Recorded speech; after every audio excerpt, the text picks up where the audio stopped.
Have you ever had one of those quiet mornings where you sit with your cup of tea or coffee, stare out the window, and wonder, what now?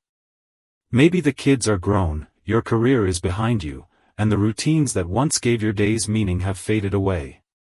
You're not unhappy exactly, but there's this feeling, like something important is missing. If that sounds familiar, I want you to know this: you're not alone. In fact, it's more common than you might think. After 65, a lot of things change. Some changes are wonderful: more freedom, more time to yourself, maybe even grandkids to spoil. But other changes can leave you feeling a little lost.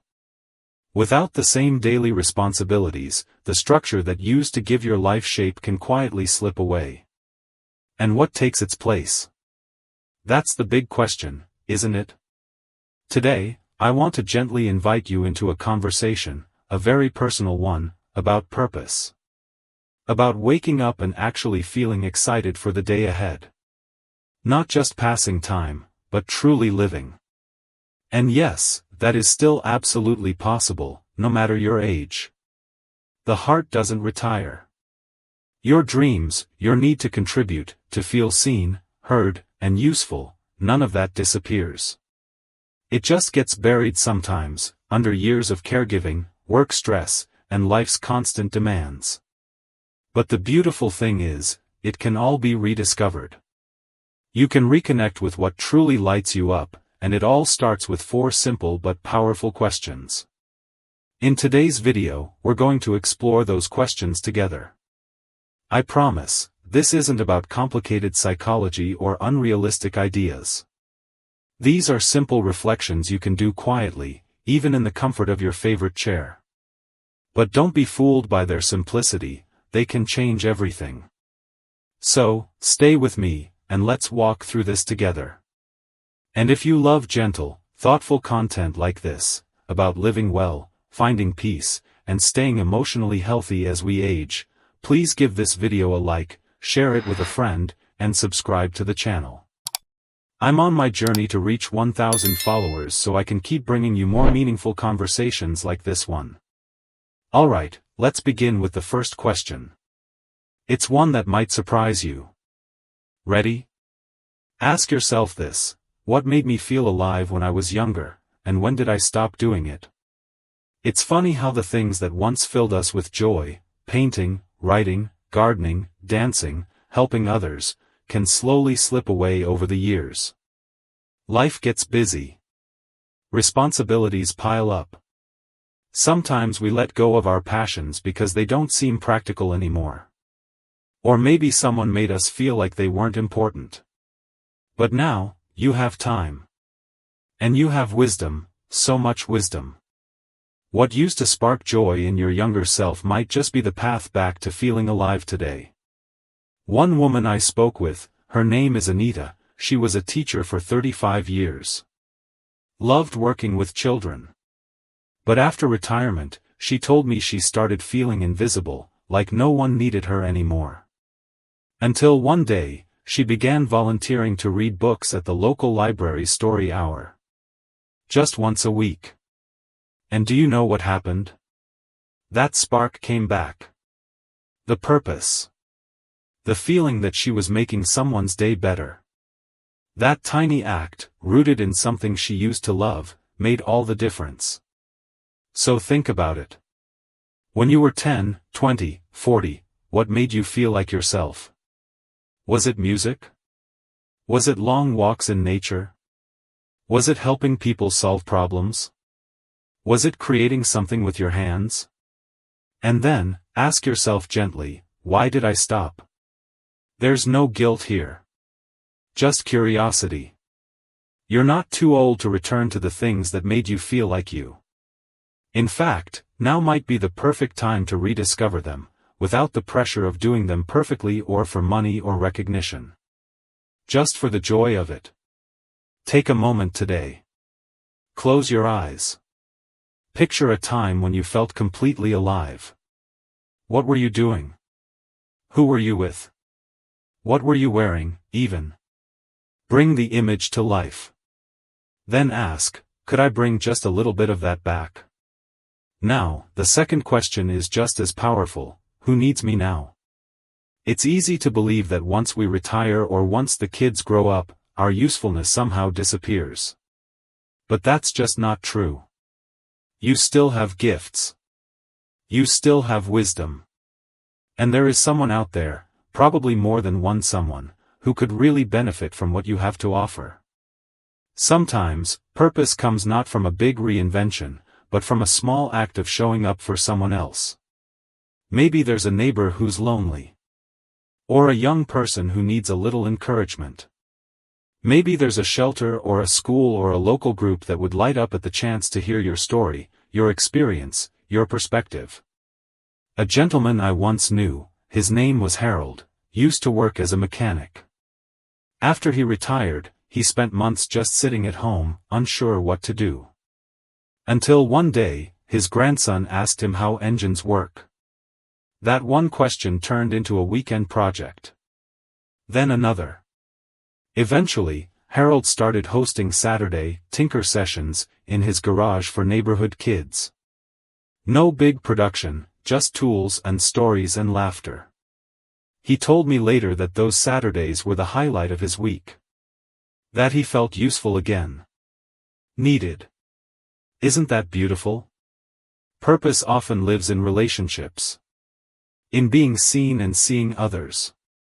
So, think about your circle. Your family. Your community. Or even someone you haven't met yet. Who might need your voice. Your kindness. Your presence. This doesn't mean overextending yourself or becoming someone's full-time caretaker. It could be as simple as sending a kind note, making a phone call, or mentoring someone who's just starting out. These small things ripple. They matter more than you know.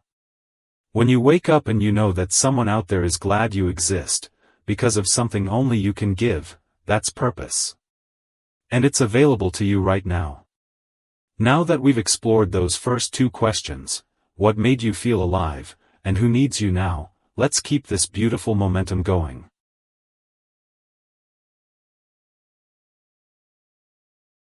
There's something powerful that begins to happen once you start reconnecting with what used to bring you joy and recognizing that someone still needs you. It's like turning the lights back on in a room you hadn't stepped into for years. A quiet warmth starts to return to your day. You find yourself smiling again, even if it's just to yourself. And when that happens, the third question becomes even more meaningful. So here it is: what do I want to be remembered for? Now, I know that can sound a little heavy at first, but bear with me, it's not meant to be dark or sad. It's actually one of the most uplifting, inspiring questions you can ask yourself. Because it's really about legacy, and legacy isn't just something for presidents or celebrities or people with buildings named after them. Legacy is in the stories people tell about you. It's in the way your grandchildren describe you when they talk about you at school. It's in the lives you touch quietly, through kindness, laughter, consistency, or even just a smile. Take a moment and picture this: a few years down the road, someone's sharing a memory of you. What do you hope they'll say? That you were generous? That you never gave up? That you made people feel safe, or loved, or seen? That you brought humor into difficult times? Whatever it is, that's your compass. That's the direction you can walk in today, even in the smallest ways. Let me tell you about someone named Geraldine. She lived down the street from my aunt. Widowed in her early 70s, she could have easily spent her days alone, quiet, withdrawn. But she didn't. Every morning, without fail, she walked her little dog around the neighborhood and made it a point to say good morning to everyone she passed. Not in a rushed way, she really looked people in the eye, smiled, and said something kind. Over time, she became the unofficial greeter of the block. When she passed away in her 80s, dozens of neighbors came to her memorial. They talked about how, on their hardest days, Geraldine's small act of kindness made all the difference.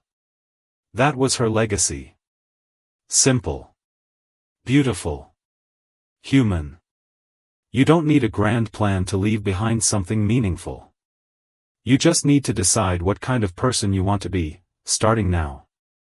Because every choice, every moment, becomes a brushstroke in the portrait of your life. And the best part?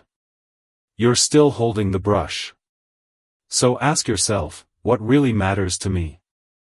What do I want to stand for in these years that I've been gifted? There's no wrong answer. It might be love. Or faith. Or resilience. Or laughter. Whatever it is, start weaving more of it into your daily life. You'll be amazed at how quickly it reshapes the way you move through the world.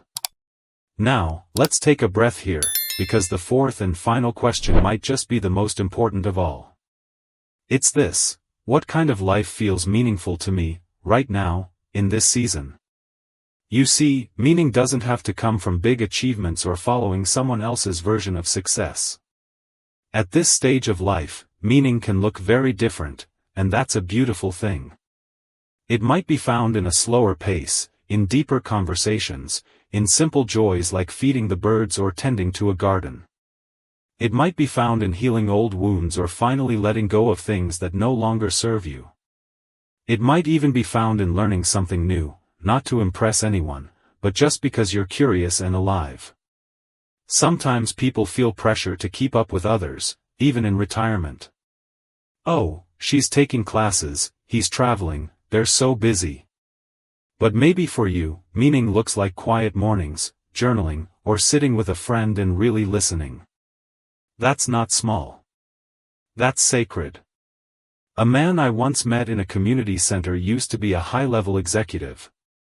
After he retired, he tried to fill his time with committees and travel groups, but none of it felt quite right. Then one day, he took up baking. He'd never had time for it before. At first, he just made cookies for his grandkids. But then it became a weekly tradition. He started bringing banana bread to the center, muffins to the local shelter. He told me, with a chuckle, I used to manage 200 employees. Now I manage one oven, and I've never felt more satisfied. That was his version of a meaningful life in this chapter. And it fit him perfectly. So I invite you, without judgment or pressure, to look at your own life. Not the one you had 10 years ago, or the one others expect you to have. But the one you're in now. What feels good? What feels peaceful? What leaves you with that warm sense of fulfillment, even if no one sees it but you? That's the life worth building. That's the path worth walking. And you can begin today, simply by choosing one thing, just one, that brings you closer to it. Maybe it's reconnecting with a sibling you haven't spoken to in years. Maybe it's dusting off an old journal. Maybe it's sitting quietly under a tree and just breathing, reminding yourself that you are still here, still growing, still capable of joy. Purpose after 65 isn't about going back. It's not about trying to be who you were 20 years ago. It's about honoring who you are now, and letting that person lead the way. It's about asking these 4 questions with an open heart and giving yourself the permission to live in the answers. And if something stirred in you today, if even one word here resonated, I'd love to hear about it in the comments. Your story matters, and your voice might be exactly what someone else needs to hear. So share it, if you feel called. And of course, if this video brought you even a little bit of clarity or comfort, please give it a like, and don't forget to subscribe to the channel. Every single click helps me bring more of these honest, heartfelt conversations to life. Now, let's keep going, there's more to uncover together. And as we keep walking this path together, I want you to know something I believe with all my heart: there is no expiration date on living a meaningful life.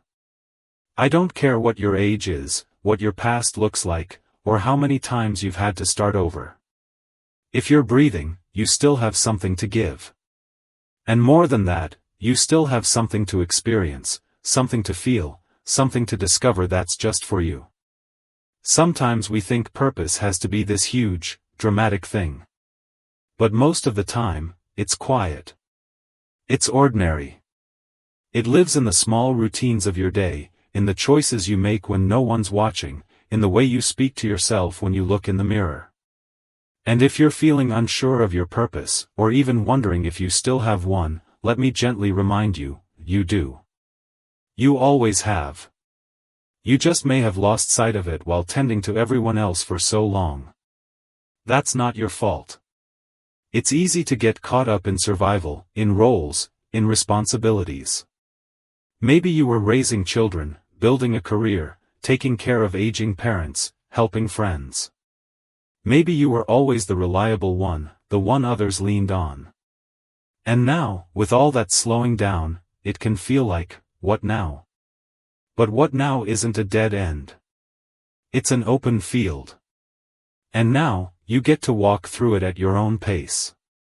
A friend of mine, her name's Alma, used to be a schoolteacher. For decades, she poured her energy into her students. After she retired, she told me she felt completely unmoored. She missed the routine, the sense of being needed. She missed the tiny joys, the way kids would light up when they learned something new, or how they'd run up to her to share a story. For months, she drifted. She'd sleep in, drink coffee slowly, try to fill her time with books and errands. But that ache, that quiet ache, didn't go away. One day, she signed up to volunteer at the local library, just shelving books. Simple, right? But that led to conversations with parents, which led to helping out with story time. Eventually, she started mentoring young volunteers who wanted to go into education. One afternoon, she told me, "I thought my days of teaching were over. Turns out, I just needed to find a new classroom."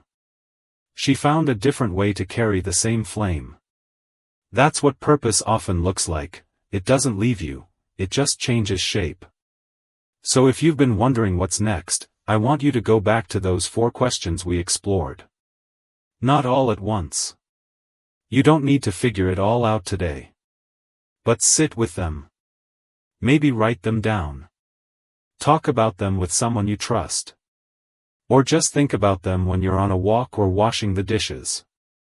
What brought me joy when I was younger? Who still needs me? What do I want to be remembered for? What kind of life feels meaningful to me right now? Let those questions live in you like seeds. You don't have to force answers. Just water them with your attention, and over time, something will begin to bloom. And remember this. There is no such thing as a small life. There is no such thing as being too old to matter. You may not get a standing ovation or a medal, but you have the power to change someone's day, to make someone feel seen, to create beauty in a world that deeply needs it. And that is no small thing. Even if it's just calling someone who's lonely. Or picking up the trash on your street because it bothers you. Or smiling at strangers at the grocery store. Or learning something new that excites you. That's purpose. That's life. And it's all still available to you. You see, the world tries to tell us that after a certain age, we should step aside. Be quiet. Fade into the background. But I say no. I say this is the time to rise into a softer kind of power, the kind that doesn't shout, but steadies. The kind that doesn't need recognition to feel real. The kind that lives in your wisdom, your laughter lines, your resilience, your ability to show up even after everything you've been through. You don't need to prove anything anymore. You just need to live, honestly, gently, with intention. That's enough. And if you ever feel lost again, come back to those questions. Let them guide you home to yourself. Before we close today, I want to say thank you. Thank you for being here, for giving me your time and your trust. If any part of this message touched your heart, I'd be so honored if you'd let me know in the comments. I read every single one, and your stories inspire not just me, but others in this beautiful community we're building together.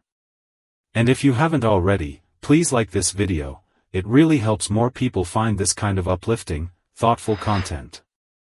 And don't forget to subscribe to the channel. especially if you enjoy conversations about living with purpose, health, and joy in your later years. I'm on my journey to reach 1,000 followers, and every new subscriber means we're getting closer to making that possible. Just remember this, my friend, you are not finished. You are not forgotten. You are still needed, still loved, still capable of incredible things. Your story matters. Your presence matters. And the life you're living right now, yes, this one, still holds so much beauty waiting to be discovered. Here's to finding purpose again, in the most surprising places. Here's to living your best life at any age. And here's to you.